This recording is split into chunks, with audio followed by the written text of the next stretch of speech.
Hello everyone. Today we start second lesson important question अमल अक्सार एवं लवण। चलो वीडियो को लंबा ना करते हुए स्टार्ट करते हैं। सबसे पहले पढ़ेंगे हम पीएच स्केल के बारे में। पीएच स्केल क्या होता है? किसी विलयन में हाइड्रोजन की आयन सांद्रता ज्ञात करने के लिए एक स्केल विकसित किया गया है जिसे पीएच स्केल कहते हैं।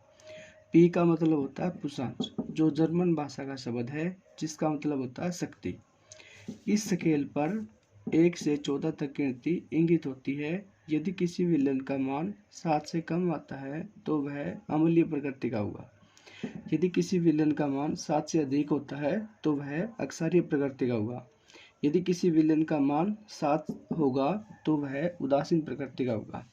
अम्ल हमेशा H पॉजिटिव आयन प्रदान करते हैं और अक्षारक OH नेगेटिव आयन देते हैं।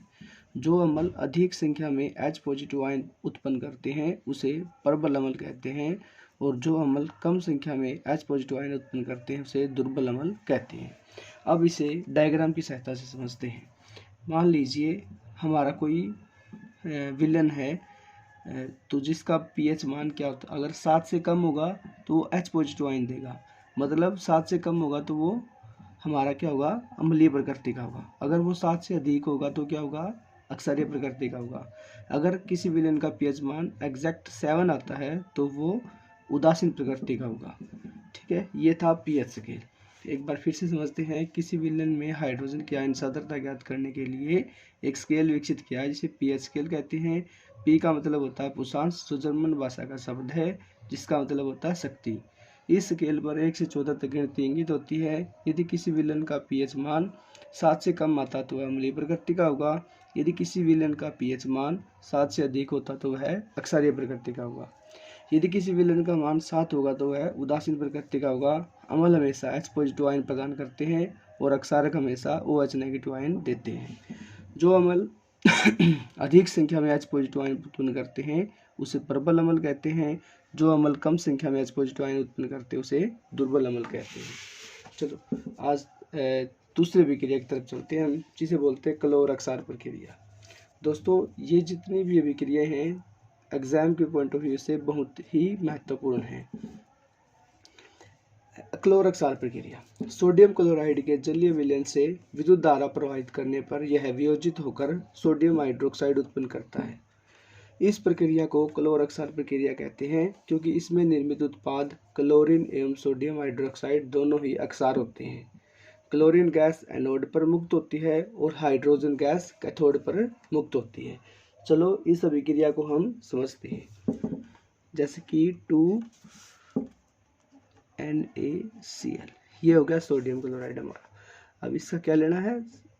जलीय विलयन लेना है। तो क्या हो गया? 2H2O। ये हमेशा विक्षेपित होकर क्या बन जाएगा? हमारा 2NaOH प्लस Cl2 और प्लस H2। देखते हैं। सोडियम क्लोराइड का जलीय विलयन है। जब हमने इसमें से विद्युत धारा गुजारी तो क्या हो गया? सोडियम हाइड्रोक्साइड में बट गया और क्लोरीन गैस और हाइड्रोजन गैस हमें क्या मिले हैं? अक्षारक के रूप में प्राप्त हुए हैं, यानी अक्षार में। तो इसे बोलते हैं क्लोर अक्षार प्रक्रिया। अगली विक्रिया हमारी विरंजक चूर्ण। विरंजक चूर्ण भी हमारे एग्जाम के पॉइंट ऑफ व्यू से बहुत इंपॉर्टेंट है। चलो इसको समझते हैं। सोडियम क्लोराइड के विद्युत अपघटन से क्लोरीन गैस का निर्माण होता है। जैसे जब भी हम सोडियम क्लोराइड का विद्युत अपघटन निशोधन करवाते हैं तो वहाँ से हमें क्या होता है? क्लोरीन गैस मिलती है।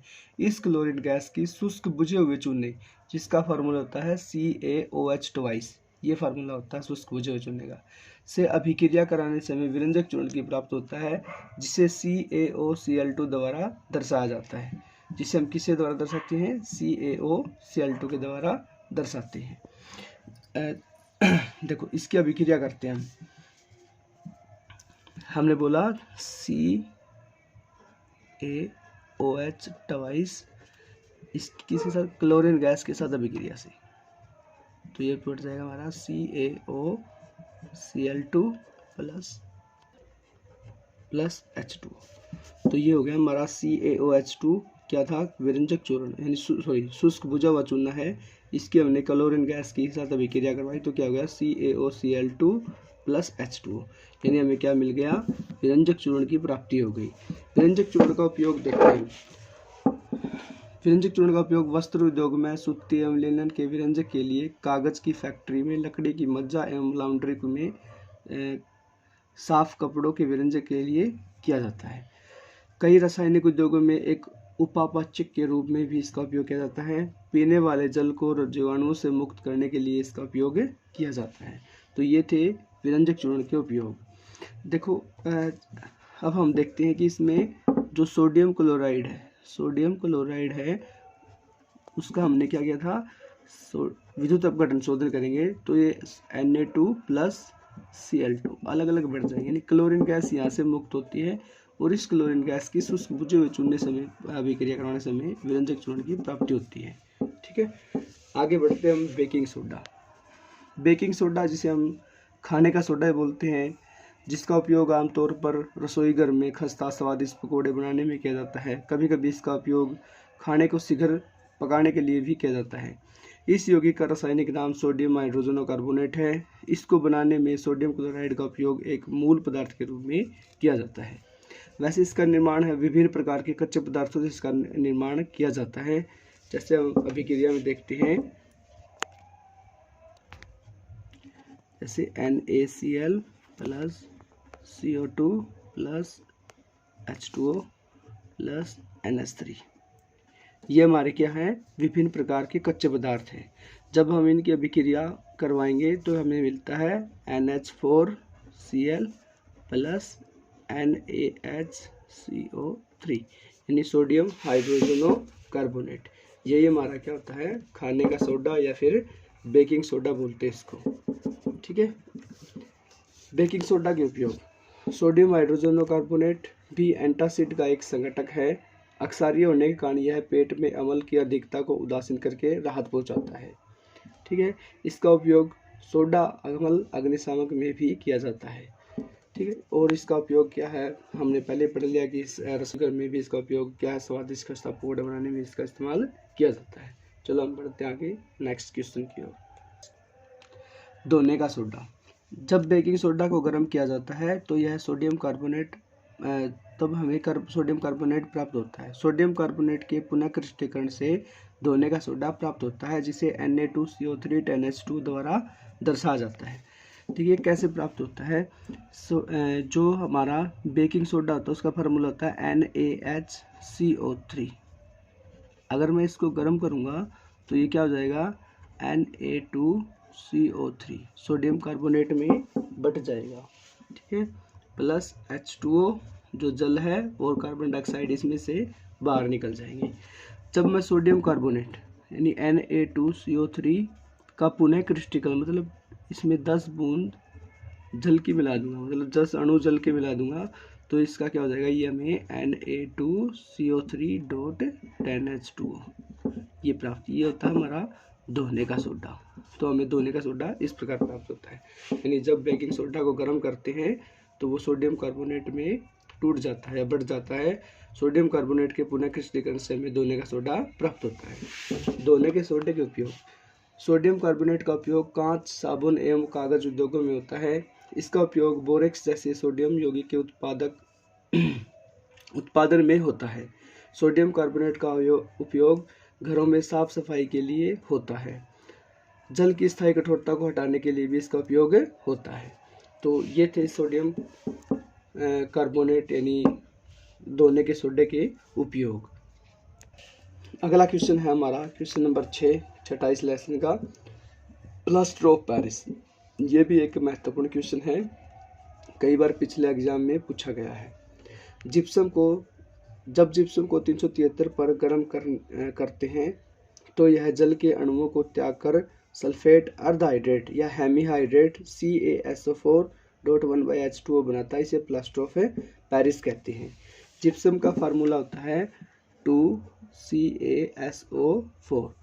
ठीक है, जब हम इसे क्या करते हैं 373 केल्विन टेम्परेचर पे गर्म करते हैं तो ये क्या हो जाता है CaSO4.1/2H2O और प्लस 1/1/2H2O, यानी अर्ध हेमीहाइड्रेट अणुओं को, जल के अणुओं को त्याग देता है और हमें प्लास्टर ऑफ पेरिस का प्लास्टर ऑफ पेरिस मिलता है। प्लास्टर ऑफ पेरिस के उपयोग। इस पदार्थ का उपयोग डॉक्टर टूटी हुई हड्डियों को सही जगह पर स्थिर रखने के लिए करते हैं। जैसे हमारे चोट लग जाती है तो हड्डियाँ टूट जाती है तो डॉक्टर क्या करते हैं, प्लास्टर करते हैं। प्लास्टर वही होता है प्लास्टर ऑफ पेरिस, जो अपने सही हड्डियों को सही जगह स्थिर रखने के लिए किया जाता है। प्लास्टर ऑफ पेरिस का उपयोग खिलौना बनाने, साजो सजावट का सामान एवं सतह को चिकना बनाने के लिए भी किया जाता है। ये थे प्लास्टर ऑफ पेरिस के उपयोग। तो रिवीजन हमारी क्लास का मकसद यही है कि जो एग्ज़ाम आने वाले हैं उससे क्या बच्चों की प्रिपरेशन ज़्यादा जल्दी हो जाए ताकि उनका ज़्यादा समय खराब ना हो, इसलिए हम ज़्यादा फास्टली काम कर रहे हैं। एक अभिक्रिया रह गई थी जिसे बोलते हैं उदासीनीकरण अभिक्रिया, यानी जब अम्ल और अक्षारक की परिणाम स्वरूप अभिक्रिया कराई जाती है तब लवण तथा जल प्राप्त होता है, उसे उदासीनीकरण अभिक्रिया बोलते हैं। जैसे कि मान लिया हमने NaOH ये अक्षारक है प्लस में HCl, इन दोनों की अभिक्रिया करवाते हैं तो NaCl प्लस H2O, यानी जब हम अम्ल और अक्षार यानी अक्षार और अम्ल की अभिक्रिया करवाते हैं परिणाम स्वरूप हमें क्या मिलता है, लवण तथा जल मिलता है, उसे उदासीनीकरण अभिक्रिया बोलते हैं। यानी जब हमारे शरीर में अम्ल की मात्रा ज़्यादा हो तो हम अक्षारक लेकर उसे उदासीन कर सकते हैं, और जब अक्षारक की मात्रा ज़्यादा हो तो हम लवण लेकर अम्ल लेकर उसे उदासीन कर सकते हैं। अब हम बढ़ते हैं धातु कार्बोनेट और धातु हाइड्रोजनो कार्बोनेट